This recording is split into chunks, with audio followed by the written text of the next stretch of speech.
बिस्मिल्लाहिर्रहमानिर्रहीम। अस्सलाम वालेकुम नाज़रीन, मैं हूं मोहम्मद सफदर शाहीन और आप देख रहे हैं शाहीन जी टेक्निकल। नाज़रीन, आज की वीडियो वर्डप्रेस सीरियल के सिलसिला की ये चौथी वीडियो है। पिछली वीडियो में हमने एक तो एस्ट्रा थीम इंस्टॉल किया था, फिर उसके ऊपर हमने उसके कुछ टेम्पलेट्स वगैरह इंस्टॉल करके देखे थे। लेकिन आज इस वीडियो के अंदर जो कि नेक्स्ट वीडियो है, इसमें हम एक तो पेजेस क्रिएट करेंगे, इनके न्यू पेजेस हमने कैसे बनाने हैं, फिर उसके बाद उसका हमने मेन्यू कैसे बनाना है। मैंने पिछले जो वीडियो के अंदर इंस्टॉलेशन की थी एस्ट्रा थीम की, उसको मैंने रिमूव कर दिया है और इसके अंदर एक नॉर्मल सा एक थीम इंस्टॉल किया है ताकि आपको दोबारा से अच्छे तरीके से समझा सकूं। हम इसके ऊपर दोबारा से एस्ट्रा थीम जो है उसको इंस्टॉल करेंगे बाद में। फिलहाल हम इसके अंदर पेजेस बनाएंगे, फिर उसका मेन्यू क्रिएट करेंगे और मेन्यू को हम अपने डिस्प्ले के ऊपर लेके आएंगे। तो आप देख सकते हैं कि मैं यहाँ पर अपने बैकएंड के ऊपर हूँ, डैशबोर्ड के ऊपर हूँ और यहाँ पर ये रहा मेरा फ्रंट एंड। आप अगर इसको देखें तो इसमें कोई पेजेस वगैरह नहीं है, डिस्प्ले नहीं हो रहा है। सिंपल ये एक पिक्चर है और माई ब्लॉग, वर्डप्रेस ब्लॉग, और नीचे ये पोस्ट नथिंग फाउंड एटसेट्रा लिखा हुआ है। आपको यहाँ पे मेन्यू नज़र नहीं आ रहा। इसका मतलब कि हमने अभी इसके अंदर कोई भी पेजेस जो हैं वो डाले नहीं हैं। हर बंदे की ज़रूरत और डिमांड जो है वो अलग अलग होती है, लेकिन कुछ बेसिक पेजेस होते हैं वो सभी साइट्स के अंदर होते हैं, जैसे होम है, अबाउट है, सर्विसेज है या कॉन्टेक्ट अस का पेज है। इसी तरह प्राइवेसी पॉलिसी है या आपकी टर्म्स एंड कंडीशंस वगैरह हैं, ये भी हर साइट के अंदर तकरीबन होती हैं। तो इनके अलावा आपकी फिर रिक्वायरमेंट होती है। अगर आप किसी के लिए साइट बना रहे हैं तो क्लाइंट आपको बताएगा कि मेरी ये रिक्वायरमेंट्स हैं, आप इनके मुताबिक काम करें, तो आपको वैसा करना होता है। अगर हमने एक ब्लैंक साइट के अंदर पेज जो क्रिएट करना है तो उसके हमारे पास यहाँ पर डैशबोर्ड के ऊपर टू वेज हैं। एक तो हम यहाँ न्यू के ऊपर आएंगे, जैसे ही आप इसके ऊपर माउस लाएंगे तो नीचे ये फ्लाई आउट आएगा, तो नीचे यहाँ पर पेज लिखा है, आप इस पर क्लिक कर दें तो हम न्यू पेज के ऊपर चले जाएंगे। या यहाँ पर जो लेफ्ट साइड में जो साइड मेन्यू है इसके ऊपर आप आएंगे, पेजेस के ऊपर, तो ऐड न्यू पर आप आ जाएंगे। क्लिक करेंगे तो आप नए पेज क्रिएट करने के पेज के ऊपर आ जाएंगे। ये रहा हमारा न्यू पेज क्रिएट करने का पेज। यहाँ पर हम पेज का नाम लिखेंगे जो भी हमने क्रिएट करना है। सपोज मैं कहता हूँ कि मैंने होम पेज क्रिएट करना है। आपने यहाँ पर लफ्ज़ लिखा है होम और साथ ही हम इधर से इसको करेंगे पब्लिश, फिर एक दफ़ा करेंगे पब्लिश। नाज़रीन, ये हमारा पेज जो है वो क्रिएट हो गया है। अब हमने अगला पेज क्रिएट करना है। हम आते हैं न्यू पर, पेज। यहाँ पर हम न्यू पेज का नाम लिखेंगे जो भी हमने बनाना है। सपोज कि मैं उसका नाम लिख देता हूँ अबाउट वाला पेज। हम इसको करेंगे इधर से पब्लिश। ये हमारा दूसरा पेज क्रिएट हो गया। अब हम तीसरा पेज क्रिएट करते हैं। पेज के ऊपर जाकर क्लिक करेंगे, ये हमें तीसरे पेज के लिए हमारे पास ऑप्शन आ गया। सपोज इसमें कहता हूँ कि ये मेरी सर्विसेज का जो पेज है ये मेरा सर्विसेज पेज होगा। पब्लिश। ये हमारे 3 पेज क्रिएट हो गए। साथ ही हम चौथे पेज के लिए आ जाते हैं, पेजेस, न्यू पेज। मैं लिखता हूँ कि वेब डिज़ाइनिंग। सपोज कि मैंने अपना ये एक सर्विस यहाँ पे लिख दिया है कि मैं क्या सर्विस देता हूँ। आप अपनी रिक्वायरमेंट के मुताबिक अपना जो भी है वो बना सकते हैं। New page. दूसरी मेरी सर्विस क्या है, ये फोटोग्राफी।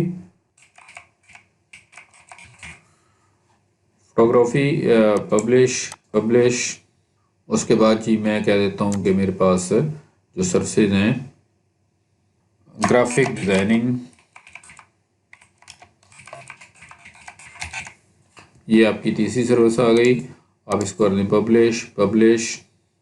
अब इसके बाद हम एक पेज जो है वो क्रिएट कर देते हैं कॉन्टेक्ट अस का। कॉन्टेक्ट का पेज भी लाजमी हमारी साइट का पार्ट होता है। तकरीबन कोई भी साइट ऐसी नहीं होती जहाँ पे कॉन्टेक्ट का पेज ना होता हो। हम इसको करेंगे पब्लिश। ये हमने इसमें पेजेस क्रिएट कर लिए हैं। अगर हम इनको देखना चाहें तो हम यहाँ पेजेस के ऊपर आकर ऑल पेजेस के ऊपर आएंगे, तो आपने जो भी पेजेस जो हैं वो क्रिएट किए हैं आप यहाँ पे देख सकते हैं कि हमारे पास about, contact, graphic designing, home, photography, service और वेब डिज़ाइनिंग के नाम से मैंने पेजेस जो हैं वो क्रिएट कर लिए हैं। लेकिन अगर हम यहाँ पर अपनी फ्रंट एंड पे आएँ और इसको रिफ़्रेश भी कर लें तो आप देखेंगे कि इसके ऊपर अभी तक हमारा कहीं भी कोई मेन्यू जो है वो डिस्प्ले नहीं हुआ। तो इसके लिए हमें क्या करना होगा, हमें पहले एक मेन्यू क्रिएट करना होगा, फिर सिस्टम को बताना होगा, यानी कि इस थीम के अंदर हमें बताना होगा कि वो मेन्यू जो है वो कहाँ पे डिस्प्ले होगा, हमारा प्राइमरी मेन्यू होगा, मेन होगा या बॉटम मेन्यू होगा वगैरह वगैरह। आप थीम के हिसाब से उसमें मुख्तलिफ ऑप्शन आते हैं। तो मेन्यू बनाने के लिए हम आते हैं अपीयरेंस में, और यहाँ पर इसके नीचे यहाँ पर ये देखें, ये मेन्यू का जो है बटन मौजूद है, आप इसके ऊपर क्लिक करें। हम यहाँ पर आकर अपना मेन्यू क्रिएट करते हैं। सपोज़ कि मैं इस नाम का जो ये वाला जो मेन्यू मैं कहता हूँ कि ये मेरा मेन मेन्यू है, ये मेरा मेन मेन्यू है, और मैं इसको यहाँ से क्रिएट करूँगा। जैसे ही मैं क्रिएट का बटन क्लिक करूँगा तो मेरा मेन्यू जो है वो क्रिएट हो जाएगा। ये हमारा मेन्यू क्रिएट हो गया, लेकिन अभी इसके साथ कोई कंटेंट नहीं आए हैं। आप सिंपल यहाँ पर आकर दोबारा से क्लिक करके अगर इसको रिफ़्रेश भी कर लें तो आप देख सकते हैं कि यहाँ पर कोई भी अभी लिस्ट मेन्यू की नहीं लगी है, क्योंकि हमने मेन्यू को डिस्प्ले नहीं किया, सिंपल भी हमने क्रिएट किया है। अब यहाँ पर आपके जो पेजेस आपने क्रिएट किए हैं उनकी लिस्ट यहाँ पे आ गई है। हम अगर व्यू ऑल पे करें तो आप इनमें से यहाँ से हम इनको कर लेते हैं सिलेक्ट ऑल, और सभी को मैं अपने मेन्यू के अंदर जो है वो ऐड कर देता हूँ, ऐड टू मेन्यू के थ्रू। आप यहाँ नाज़रीन देख सकते हैं कि हमारे पास तमाम के तमाम आइटम्स जो हैं, जो पेजेस हमने बनाए थे वो मेन्यू के अंदर आ गए हैं। अब हमें अपने थीम के अंदर यहाँ पे नीचे देखें, यहाँ पे सिलेक्ट 3 ऑप्शन आपको नज़र आ रहे हैं। Automatically add new top level pages to this menu, यानी कि अगर हम ये क्लिक कर देंगे तो जो भी हम पेजेस बनाएंगे उनमें से जो ज़्यादा व्यू हो रहे होंगे वो ऑटोमेटिकली इसके अंदर आते रहेंगे, लिहाजा हम इसको चेक ऑन नहीं करेंगे। दूसरे नंबर पे है कि ये हमारा टॉप मेन्यू है और या सोशल लिंक्स मेन्यू है, हम इसको टॉप मेन्यू के तौर पे रखेंगे। अब जैसे ही हम इसको क्रिएट करेंगे, सेव करेंगे, अब यहाँ से देखें, यहाँ से मैं इसको सेव करता हूँ। ये नाज़रीन हमारा मेन्यू सेव हो गया है। अगर हम अपने साइट पे जाएं और इसको रिफ़्रेश करें पेज को, तो आप देख सकते हैं कि यहाँ पे हमारा जो मेन्यू है वो उसका डिस्प्ले जो है वो आ गया है। ठीक है जी। अब हमने इस मेन्यू को रीअरेंज करना है। एक तो आप इसमें देख रहे हैं कि इसमें एक होम का टैब ये है, एक ये है, जबकि हमने एक ही होम पेज बनाया था। तो ये क्यों है ऐसा, मैं आपको यहाँ पे बता देता हूँ कि इसमें ऑलरेडी हर थीम के अंदर एक होम पेज मौजूद होता है। तो ये जो कस्टम लिंक वाला जो होम का आपको पेज नज़र आ रहा है, आप इसको यहाँ से क्लिक करें और इसको यहाँ से रिमूव कर दें। इसको हमने रिमूव कर दिया। बाकी को आपने रीअरेंज करना है। सपोज़ कि मेरे पास ये होम का यहाँ पे पड़ा है, मैं इसके ऊपर माउस रखकर इसको दबा लेता हूँ और इसको उठाकर ऊपर ले जाता हूँ टॉप के ऊपर, क्योंकि मैं इसको सबसे पहले लाना चाहता हूँ। दूसरे नंबर पर मेरा अबाउट का पेज ही रहेगा। तीसरे नंबर पर मेरा आ जाएगा सर्विसेज का, मैं इसको उठाऊंगा, इन सभी के ऊपर से अबाउट के आगे मैं तीसरा पेज जो है वो रख देता हूँ।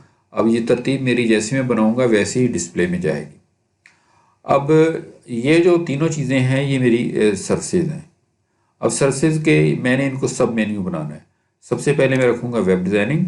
अब देखें, अगर आप बिल्कुल सीन में रखते हैं तो ये देखें पेज यहाँ पे सेट हो रहा है। अगर आप थोड़ा आगे को इसको लेफ़्ट साइड को ड्रैग करेंगे तो फिर क्या होगा, फिर ये इसका सब मेन्यू बन जाएगा।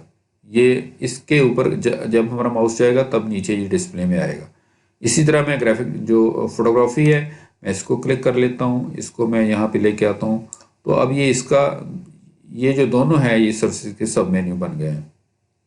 इसी तरह अगर मैं ग्राफिक डिज़ाइनिंग को लाता हूँ तो देखें यहाँ पर ये इसका सब मेन्यू है। अगर मैं थोड़ा इसको आगे कर दूँ तो फिर ये फोटोग्राफी का ये सब मेन्यू बन जाएगा, ऊपर वाले का नहीं बल्कि ये सेकंड स्टेज का जो सब मेन्यू बनेगा। जैसा कि मैं आपको भी चेक करके दिखा देता हूँ। हम इसको करते हैं यहाँ से सेव, हम चलते हैं अपनी साइट पर, इसे करते हैं रिफ्रेश। अब आप देख सकते हैं कि हमारे पास टोटल 4 जो हैं वो सामने हैं और 3 इसके नीचे हैं। ये देखें 2 डायरेक्टली हैं पेजेस और एक तीसरा जो है फोटोग्राफी के आगे ग्राफिक डिज़ाइनिंग का आ रहा है, क्योंकि मैंने उसको उसके आगे ड्रैग किया हुआ था। अब इसको मैं वापस लाऊंगा, सर्विसेज के नीचे ही तीसरा पेज इसको बनाएंगे। तो उसके लिए हमें क्या करना है कि हमने सिंपल इसको पकड़कर थोड़ा सा पीछे कर देना है तो ये इसके जो है सब मेन्यू में, मेन के सब मेन्यू में आ गया है। अब आप इसको दोबारा से अगर हम रिफ़्रेश करेंगे, हम इसे करते हैं रिफ़्रेश, मतलब कि होम, अबाउट, सर्विसेज, अब तीनों पेजेस जो हैं वो इसी के अंदर आ गए हैं। ठीक है जी। और ये हमारा कॉन्टैक्ट का पेज है। अब अगर हम किसी पेज के ऊपर जाएं भी तो वहाँ पर हमें कोई कंटेंट नहीं मिलेंगे। ये देखें, ये इसके अंदर अभी कुछ भी नहीं है, ना ही होम के अंदर है, ना ही अबाउट के अंदर है, ना ही दूसरे पेजेस के अंदर कुछ है। तो ये तो थे कि हमने पेजेस कैसे क्रिएट करने हैं, बाद में उसका मेन्यू हमने कैसे क्रिएट करना है। ये दोनों चीज़ें हमने इस वीडियो के अंदर सीख ली हैं। मुझे उम्मीद है कि आपने भी इनको अच्छी तरह समझ लिया होगा। अगर किसी दोस्त को समझ नहीं आ रही, किसी बहन को समझ नहीं आ रही, तो वो इसको दोबारा से वीडियो को देख लें, बार बार देख लें, तो आपको इंशाल्लाह समझ आ जाएगी। इसी के साथ नाजरीन मैं आपसे इजाज़त चाहूँगा। मिलते हैं अगली वीडियो में, तब तक के लिए अल्लाह हाफिज़।